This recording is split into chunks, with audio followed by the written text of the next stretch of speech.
Barakatah Yahweh, Barakatah Yahweh Shah, Barakatah Yahweh, Barakatah Yahweh Shah. All praise to Yahweh, Bahashem Yahweh Shah, Bahashem Rekakadash. Uh, Yahweh, be in the name of the Heavenly Father. Yahweh Shah, be in the name of His only begotten Son, who they ignorantly call Jesus Christ. All praise to Yahweh, Bahashem Yahweh Shah, Bahashem Rekakadash. Now we're going to get into this Russia ruling situation. And the question is, how can Russia rule when you have Edomites and bunkers hiding from the Lord?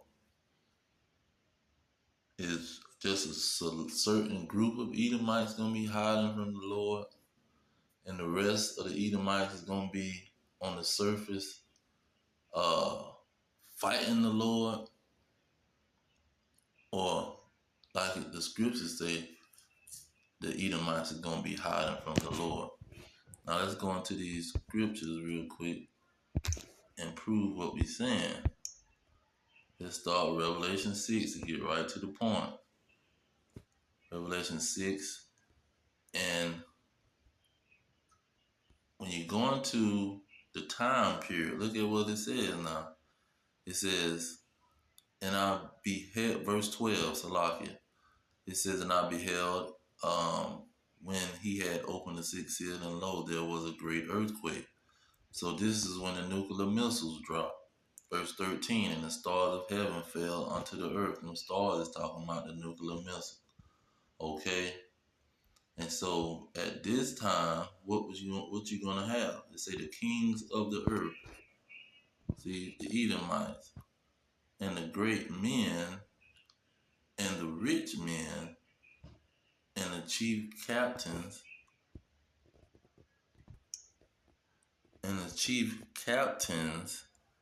that mean, and the mighty men, that's the military. So you you got a lot to deal with when you're talking about all of these is involved in the situation. The kings of the earth, the great men, the rich men, the chief captains, and the mighty men. They're going to be hiding. Say every bondman and every free man hid themselves in the dens and in the rocks of the mountain. Bunkers. Now 16 say, and said to the mountains and rocks, fall on us, and hide us from the face of him that sitteth on the throne, and from the wrath of the Lamb. For the great day of his wrath is come, and who shall be able to stand?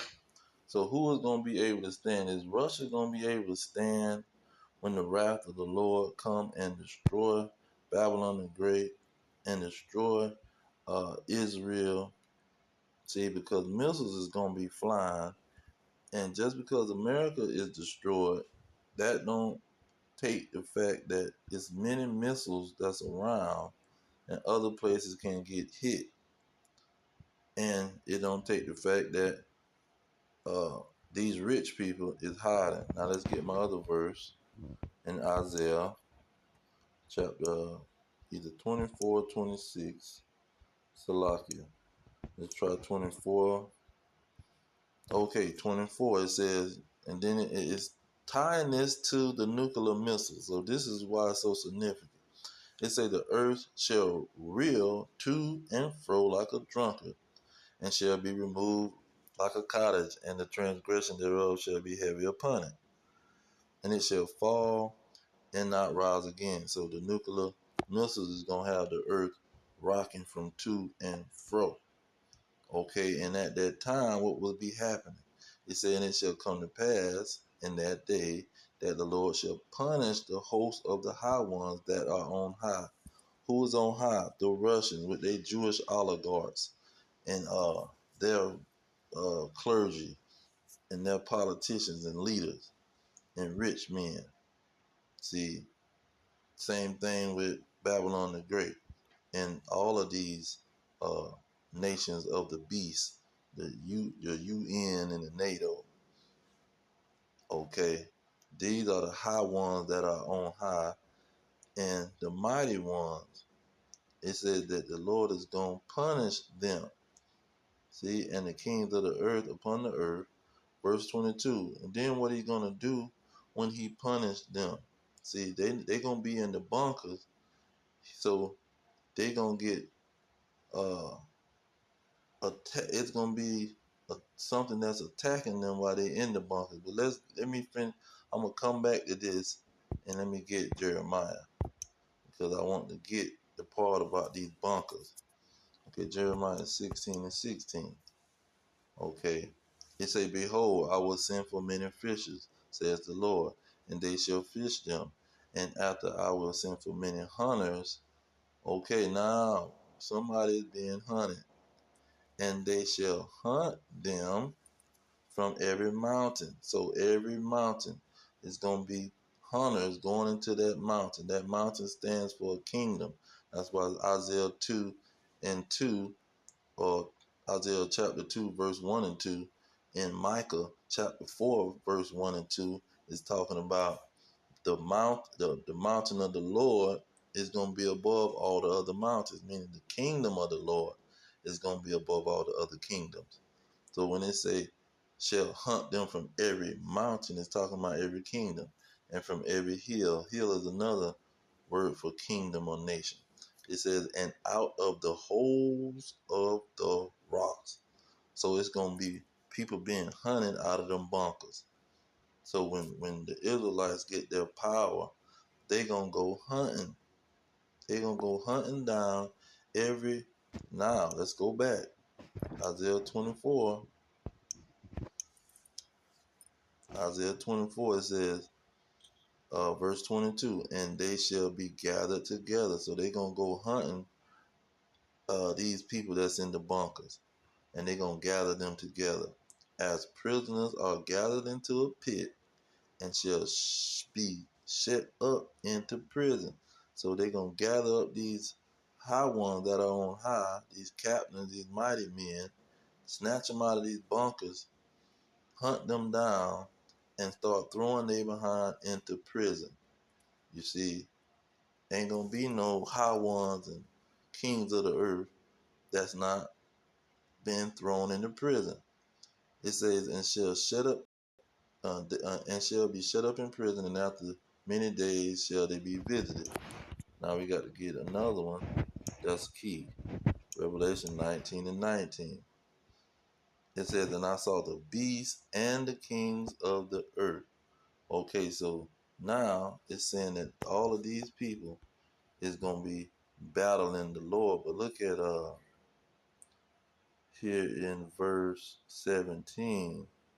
It said, and I saw an angel standing in the sun, and he cried with a loud voice, saying to all the fowls that fly in the midst of heaven, come and gather yourselves together unto the supper of the great God, that ye may eat the flesh of kings, and the flesh of captains, and the flesh of mighty men, and the flesh of horses, of them that sat on them, and the flesh of all men, free and bond, both small and great. So while it's going to be uh, these people in the bunkers, it's going to be people outside of the bunker. And what are they going to be doing?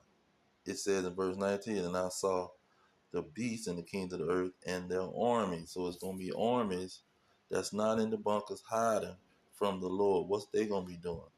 Gathered together to make war with him that sat on the horse and against his army. Okay. So they going to be fighting against the Lord.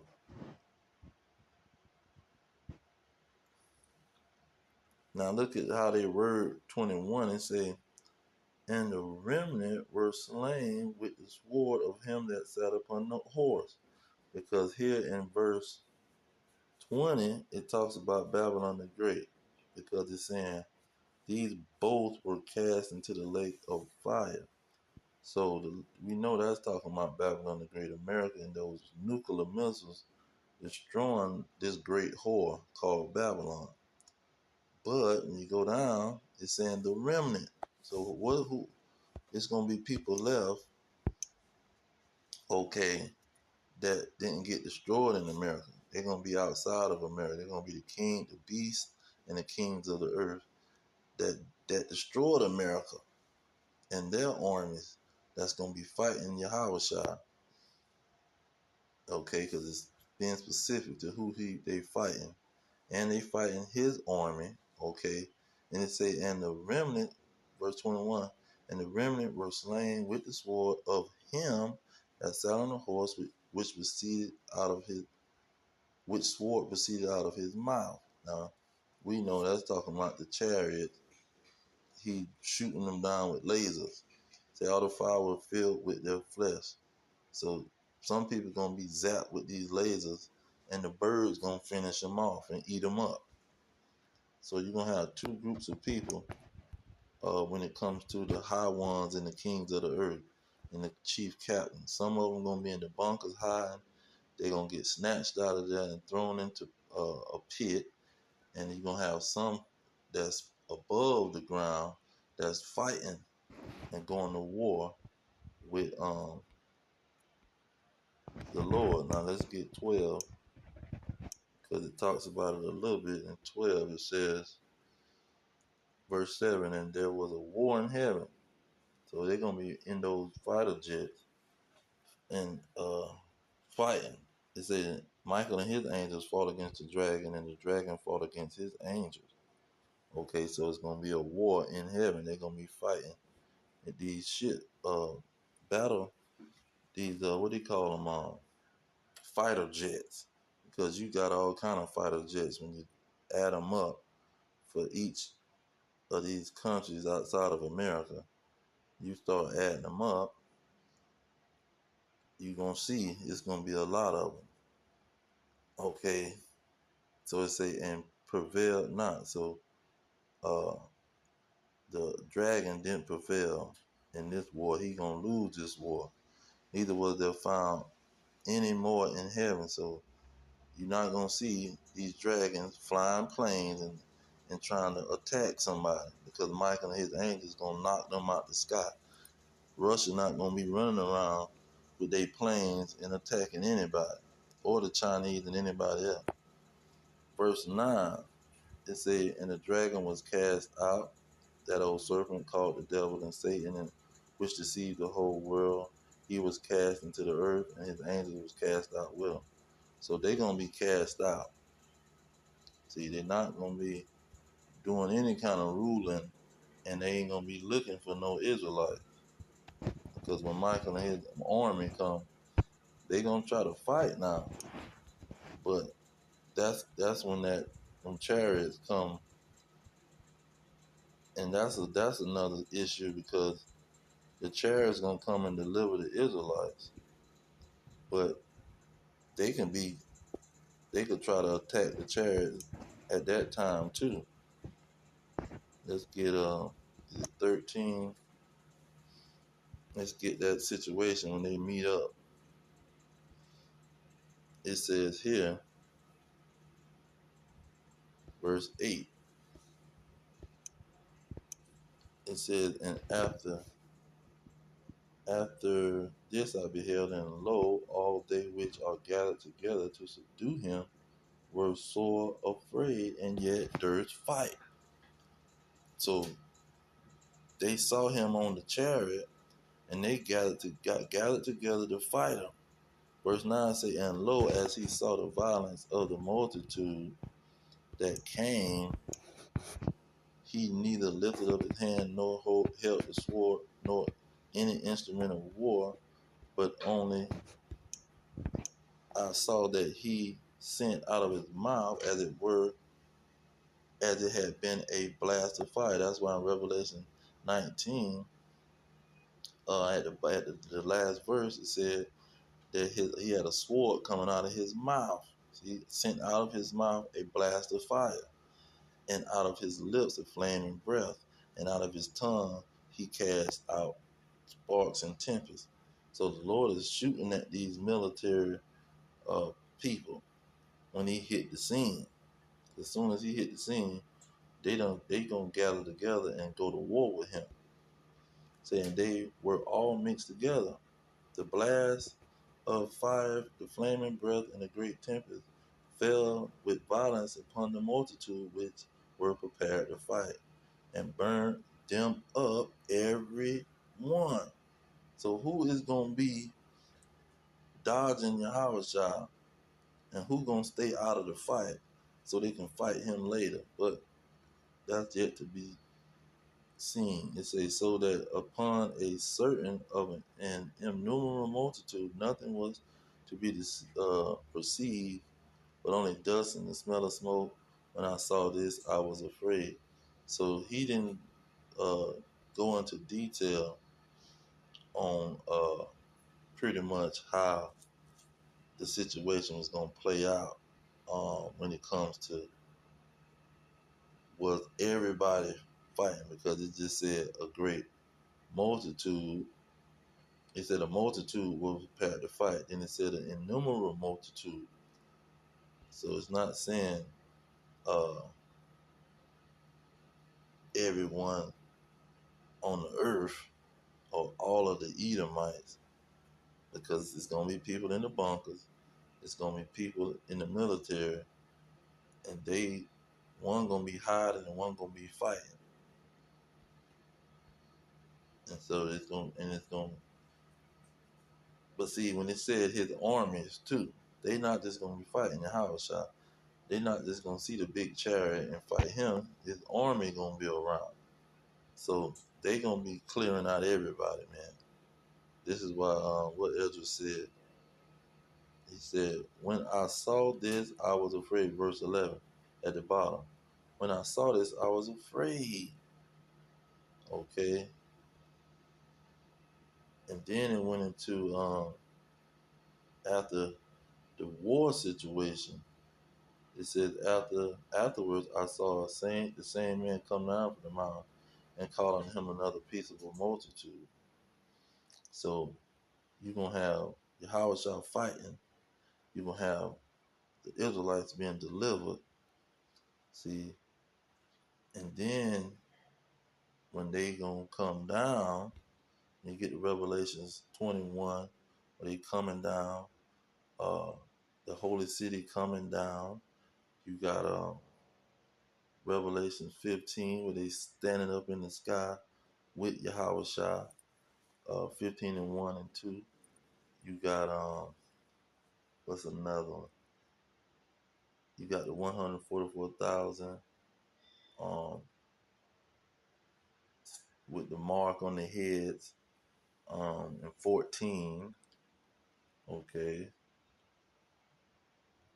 But my major points is in Revelation 6, when it talks about these bunkers, and Isaiah 24, that these people is gonna be thrown in the pit, and they're gonna be hiding in the pit. And they don't say that it's some people gonna get away, man. They talked about a remnant being attacked. Now here in here, I want that Amos 9. It says in verse 2, it says, though they dig in the hell, hide in the bunker, thence shall my hand take them, though they climb up to heaven, try to go to some spaceship or rocket, thence will I bring them down. Okay, that's the hiding part. And then in verse 11, he talks about setting up the ruins, meaning giving the power back to the house of David. Then 12 it say that they may possess the remnant of Edom and all the heathen. So they're gonna get power and put these heathens under them. But Revelation 6, that's a killer for me. The rich people and the high ones, the kings of the earth, is gonna be going to war, and they're gonna be hiding, and they're gonna be getting hunted down. So a lot of that is uh, taken into account when you're saying that Russia is gonna rule after they blow up America. See, and in that Revelation 6, it says, as soon as the bombs drop, they gonna be hiding. So with them hiding from the bomb, that's one major element. And then he eating up the ones that's getting shot with the laser beams from the chariot, the birds and the animals eating them up. They flying and going to war with Yahushua and his armies. Like what room is they gonna have for Russia to be ruling when all of this is going on? You got well, let me get Ezekiel 31. It says it the best. Verse 3. It says, now the Egyptians are men and not God. Their horses flesh and not spirit. When the Lord stretch out his hand, both he that helpeth shall fail, and he that is hoping shall fall down, and they all shall fall together. See, it seemed to me the scripture saying when them spirits come out, man, and when the house of David get that spiritual power, nobody is gonna be able to stand. That's what it said in Revelation 6. Who can be able to stand when they get this spiritual power?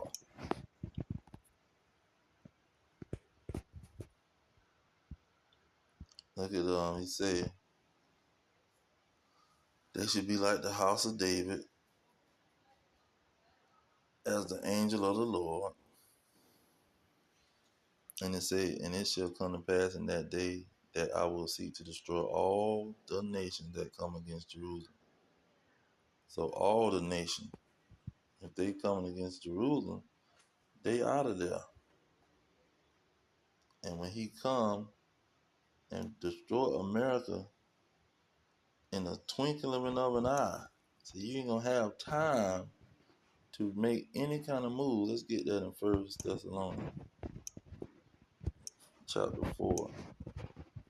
You ain't gonna have time to make no moves. They say, for the Lord himself shall descend from heaven with a shout, with the voice of an archangel, and with the trump of God. And the dead in Amashiach shall rise first. Then we which are alive and remain shall be caught up together with him in the clouds to meet the Lord in the air, and so shall ever be with the Lord. So it says, okay, this ain't the one I want. I want the one in 1 Corinthians. Because it gives you the quickness of how this thing was going to pop off. There it is, 52. He says, in a moment, in the twinkling of an eye, at the last trump, for the trumpet shall sound, and the dead shall rise incorruptible, and we shall be changed. It's going to be changed. Israelites going to change in the twinkling of an eye and get that superpowers. For this corruptible must put on incorruption, and this mortal must put on immortality. So they gonna have time to scramble and do what they want to do.